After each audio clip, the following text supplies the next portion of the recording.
Oui, merci Monsieur le Président. Cet amendement, dont on se souvient, avait été adopté en commission finances l'année dernière et qui est présenté par les groupes du NFP, vise à renforcer l'efficacité et l'équité de la taxe sur les transactions financières.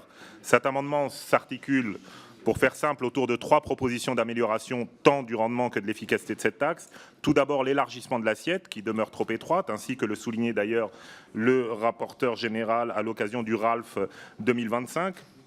Cette taxe pourra ainsi être élargie aux opérations intraday et aux dérivés d'actions. Ensuite, le taux est relevé à 0,6 afin de coller au consensus qui existe ici normalement en transpartisan, ou en tout cas qui existait l'année dernière.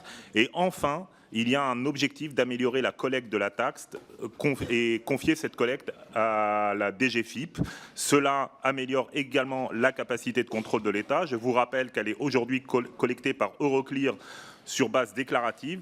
Là aussi, le rapporteur général Charles de Courson avait pointé les limites en matière de transparence, de contrôle fiscal du mécanisme actuel, et voire même de fragilité juridique du mécanisme actuel.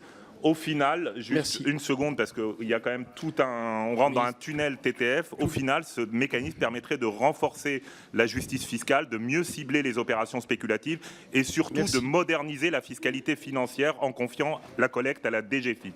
Merci.